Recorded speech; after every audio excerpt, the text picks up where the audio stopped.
Hi, everyone.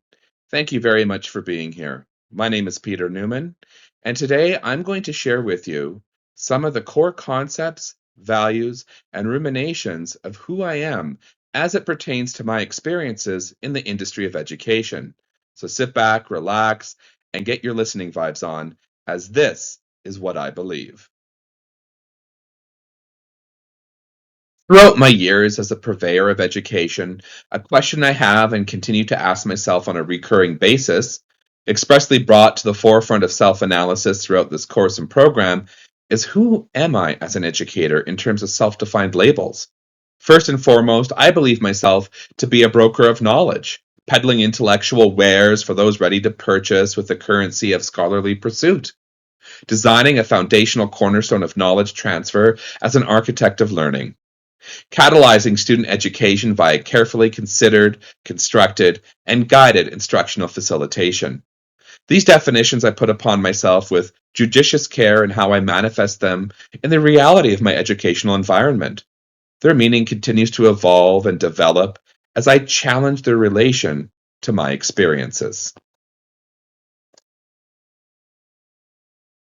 It is my intent to capture and update these self chosen definitions as I progress in my educational journey, mapping the terrain with its myriad cracks and crevices, rock slides, hills, mountains, valleys, rivers, pathways, encumbrances, and innumerable encounters that shape the routes that become my educational atlas. It's a journey that isn't always linear. It's messy, hard, exhausting, exhilarating, and in the end, hopefully fulfilling to the point where I can look back at it one day and be proud of the explorative voyage that brings me to where I am today, tomorrow, and beyond. So let's talk the core value which fuels my journey as both an educator and student of life, which exists deep within my psyche, this tenet of the power of connection. To define connection is quite personal to each of us. For me, to connect with someone means to establish a meaningful and supportive relationship where all involved individuals feel seen, valued, and understood.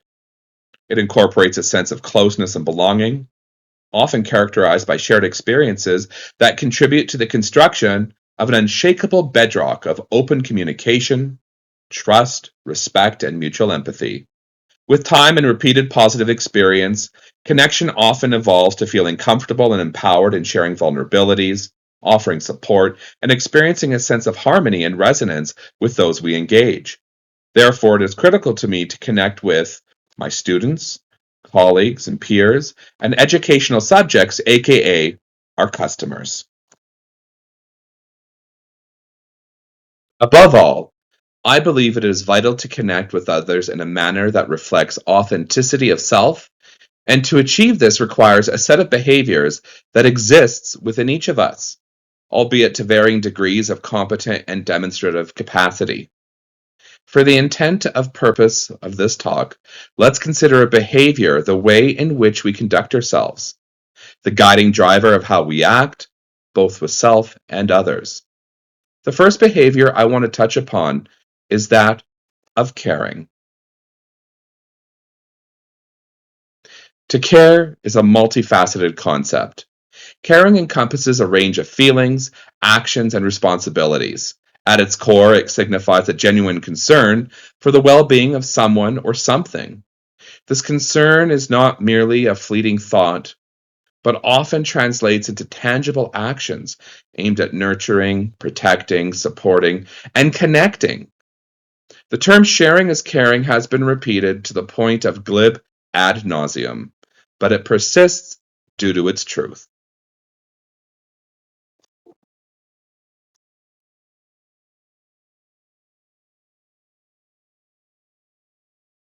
I work in the insurance industry, teaching employees the ins and outs of car, home, and travel medical insurance, and how to sell it to customers, providing a bevy of consumer product options designed to be there during some of life's toughest moments, including the car that drives one into a lake while flying over an embankment and providing that rare James Bond experience. The fire that has one crawling on hands and knees with only seconds to make a daring and life saving escape. The malevolent game of beach volleyball that lands one with a lifelong leg plate, 12 pins in 3 months in a wheelchair. What do these experiences all have in common, you ask? Well, according to Newman's Believe It or Not, move over, Ripley, they all happened to me. Have I been cursed by the powers that be from before birth? Are these experiences a mix of random bad luck and the unfortunate circumstances of being in the wrong place at the wrong time? Or a way for me to take the tried and tested approach of trying out the insurance products I teach? That's perhaps a humorous topic for another day. What I can attest to is that these life events elicited powerful emotional responses, ones that are largely negative, traumatic, and in many ways life changing. First and foremost in one's mind is the immediate survival of such events, then the subsequent physical and emotional aftermath that surfaces and must be journeyed, and finally the financial implications on one's life, which inevitably leads to insurance and the almost endless barrage of questions that tag along. Does my policy cover this? What are my limits of coverage? Do I have to pay a deductible, and if so, how much is it? How much grief and hardship will my insurance adjuster give me? How long is the claim process? When will I get my money? Will it cover all my losses? Do I pay up front and get reimbursed? And if so, what if I don't have the money? Why is this process so complicated? Will my rates go up next year? How do I navigate this frustrating and seemingly endless process when I'm trying to focus on my recovery and simply don't have the energy or stamina for all this? Interesting fact, I was 16 at home with my 17-year-old brother at the time of the fire. The insurance company tried to deny the claim and blame my brother and I for arson without any evidence. My parents had to hire a fire investigator and lawyer, go to court, winning, and in the end taking 2 years for the insurance company to pay the claim. My parents also didn't have the right coverage because their insurance agent didn't connect or care about their needs. Did this subconsciously drive me to insurance and being a passion and desire to ensure this doesn't happen to other people? Maybe, but if not, what a heck of a coincidence. You may be thinking, what an odd non sequitur from the behavior of caring to these bad luck life happenings. But I assure you there is method to my madness. If my students, the insurance agents conducting business with the public, don't care about the well being of our customers, are they going to take the actions needed in their discussions to connect and find out what's important to customers? Are all customers the same? Do they all desire the same things in their insurance policies? Or does the differentiation in who we are as individuals carry over to their desired insurance product offerings and purchases? For example, some customers want a low or no deductible so they don't have to pay anything up front in the event of a loss and claim because they can't afford it as they're living in a compressed financial situation and would rather budget for a higher monthly premium they deem manageable. Others have increased financial mobility and see the value in saving money now with lower premiums and higher deductibles, believing the odds of a loss and claim are low, and so they will gamble on this ideal and take the financial hit with paying a higher deductible in the event something happens. There is no right or wrong way to think about this. There is only the unique way of the individual. What matters most to my students, aka the insurance agents, should and needs to be what matters most to their customers and what can I offer that will meet both their needs and expectations. If my students care about creating this result for their customers, a solid foundation for connection has been laid. It is not enough, however, to simply care, no matter how potently one does. Caring must be connected to another behavior that will drive the conversation between my students and customers, that of curiosity. I'm going to share some of my ideas about the art of inquiry and what it truly means to demonstrate the behavior of curiosity. To bring the behavior of curiosity to life is to embody a proactive and genuine desire to learn, explore, and understand. It's more than a fleeting interest. It's a practice of active inquiry and an open minded approach to the world. A person demonstrating curiosity is not a passive recipient of information, but an avid seeker of knowledge, constantly questioning, probing, and connecting ideas. At its core, Curiosity is characterized by a strong desire to know or learn something new. This fundamental urge manifests in a variety of observable behaviors that span personal, professional, and academic domains. I encourage my students to be curious about their customers, not just in the sense of dutiful requirements being fulfilled by asking the mandated questions pertaining to their insurance product needs, but about who they are, their interests, hobbies, and regular activities in life that may connect to a particular need for insurance. For example, my student is talking with a customer about their home insurance on a Friday afternoon and asks of any upcoming plans for the weekend. The customer says they are going golfing with a few friends. Out of curiosity, the student may be driven to ask the customer, "Do you have your own golf clubs? If so, what brand and how much are they to replace? Did you know your policy has a limit on sporting equipment and a higher deductible? Did you know they aren't covered for damage when using them on the golf course? How important is it to you to increase the limit on your policy so they are fully covered? Would you prefer not to pay a deductible in the event of a loss? We can even cover damage to use while golfing. Did you want me to explore these options with you?" One small and innocuous question about the customer's weekend opened up a treasure trove of information that could have significant financial impacts on the customer in terms of their policy coverage and claims experience in the event of a loss. The goal isn't for the student to convince the customer to buy or not buy a product.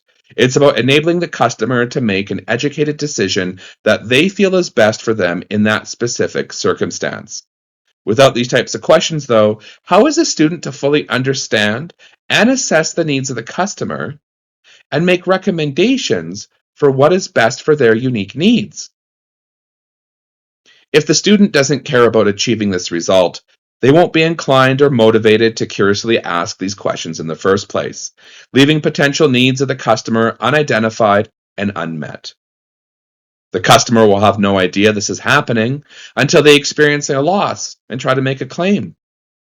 I believe the power of combined, curious caring is one of the fundamental common denominators lacking in so many of our encounters with one another, whether it be in an insurance or in so many other areas of life and our shared experiences.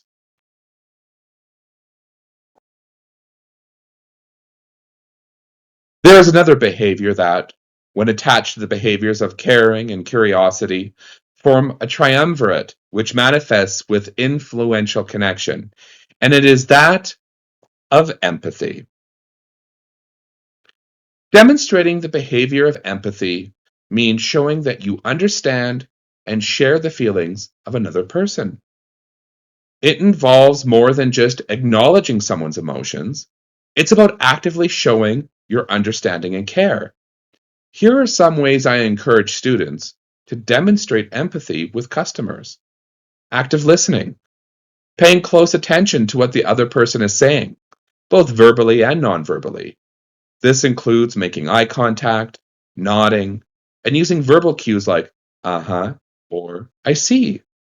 I have taught students who communicate with customers in person and over the phone in a call center. Even in a call center, nonverbal physical gestures such as nodding, smiling, and keeping eye contact on the name of the customer on the computer screen have been studied and shown to make a positive difference in the active listening process. Taking their perspective, trying to understand the situation from the other person's point of view, even if you don't necessarily agree with it or if you've not experienced such a thing in the past. Validating feelings, acknowledging that their feelings are real and important, even if they seem irrational to you. You might say things like, "That sounds really frustrating," or "I can see why you'd be upset." Showing compassion, expressing warmth, care, and concern for the other person's well being. This can be through words, tone of voice, and even physical touch, if and when appropriate. Offering support, letting the person know that you're here for them and willing to help in any way you can. This could be offering practical assistance, a listening ear, or simply your presence. Reflecting feelings, summarizing or paraphrasing what the other person has said to ensure you understand correctly and to show them you're engaged. For example, so if I understand correctly, you're feeling overwhelmed by all the choices available for your insurance needs. Avoiding judgment, refraining from criticizing or blaming the other person for their feelings or situation. Essentially, demonstrating empathy is about connecting with another person on an emotional level and showing them that you care about what they are going through. We often think of empathy as putting oneself in the shoes of another and frequently attach this behavior to the negative experiences of others, such as a death in the family. Empathy, however, is a form of connection that can be demonstrated in all types of experiences shared by others. For example, if a customer calls inquiring about purchasing home insurance for the first time because they just bought their first home, I would encourage my students to respond by saying something like, "Wow, that's a really big purchase and life event. I can imagine you must be feeling really excited. Congratulations. I purchased a home a few years back, and I also know how overwhelming it can be with so much to do. Considering this is the first time you've purchased home insurance, which itself is a complex product with many variables, I'm going to ensure we go through all the ins and outs of the insurance process. And I'm going to ask you a bunch of questions to help determine your needs and desires so I can best recommend a product that works for your unique needs. This may take about an hour. How does that sound?" A seemingly simple statement that positively plays on the customer's emotions while showing we care and making a real connection, setting expectations, and garnering the customer's buy-in. This will open the customer to the conversation and increase engagement for all involved parties, ultimately resulting in a highly positive and successful interaction.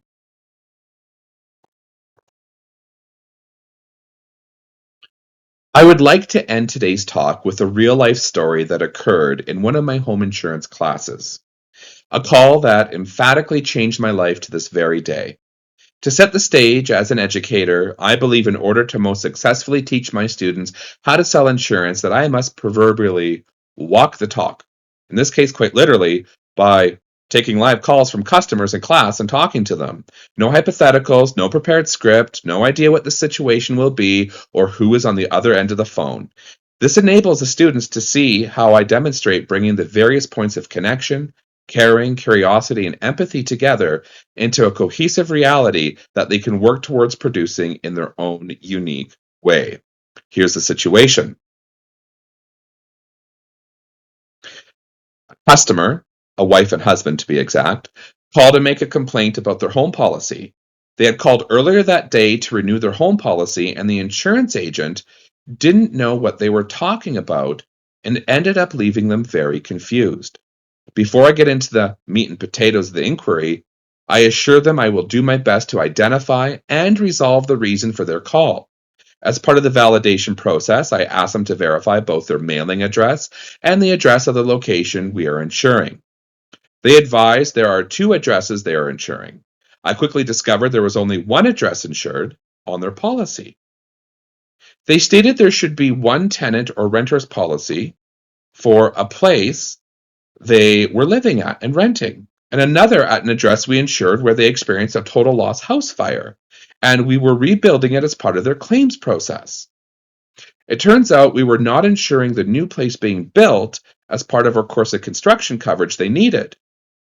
I assured them, in the event something happened to the new house being built, such as an earthquake or fire, as this was our mistake, we would have responded and honored that second claim. And now that we know of this gap in coverage, we need to resolve it by adding it to their policy. At that point, I could hear an audible sigh of relief, followed by a few seconds of quiet, and then a clear thank you from the customer. I advised I would like to review their entire policy, including the renter's location they were currently living at, to ensure all their insurance needs were being addressed. to which they heartily agreed.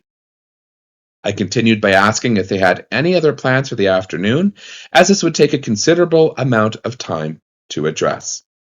They said they had time and wanted to get it completed, so we were off to the races. Part of our questioning for home insurance involves all occupants of any home we are insuring, including pets. Pets, mainly dogs, can provide a liability issue if they are known to be aggressive or have a history of biting or violence. And insurance companies have had to pay out on expensive lawsuits. The answer they provided was particularly memorable, stating they have a part-time cat. My curiosity was piqued, and I said that sounded interesting, but I had never heard of a part-time cat, and asked for them to clarify.